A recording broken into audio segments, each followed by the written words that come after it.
Hi everyone, నేను మీ సాయి కిరణ్. అయితే నేను బాదం పప్పు ఫ్లిప్కార్ట్ గ్రాసరీలో ఆర్డర్ పెట్టుకున్నాను అన్నమాట. కొద్దిగా తక్కువ రేట్లో వస్తుందని. అయితే నా ప్రాబ్లం ఏంటి అంటే, మీరు చూడొచ్చు క్వాలిటీ, మీకు క్లోజప్లో చూపిస్తా. చూసారా, కనిపిస్తుంది అనుకుంటున్నాను.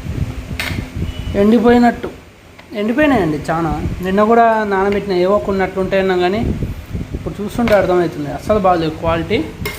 ఇది వచ్చేసి బ్రాండ్ ఫ్లిప్కార్ట్ వాళ్ళదే. ఫ్లిప్కార్ట్ గ్రాసరీలో క్లాసిక్ అంటే ఫ్లిప్కార్ట్ బ్రాండ్తోనే ఉంటుంది అది. మీకు అది Flipkart assured, Flipkart smart by అట్లా ఉంటాయి. సో నేనైతే సాటిస్ఫై కాలేదు, ఎవరికి కూడా సజెస్ట్ చేయట్లేదు ఈ బ్రాండ్ నుంచి కొనమని. లేదు తక్కువ రేట్ వచ్చినా పర్లేదు, కాస్త అడ్జస్ట్ అయిపోతా అంటే సరే కొనండి. ఇది వచ్చేసి నాకు ఎంత పడ్డదో మర్చిపోయా, బట్ ఫ్లిప్కార్ట్ గ్రాసరీలో చూడండి ప్రైసెస్ బాగా చేంజ్ అవుతూ ఉంటాయి. సో నేను చెప్పలేను.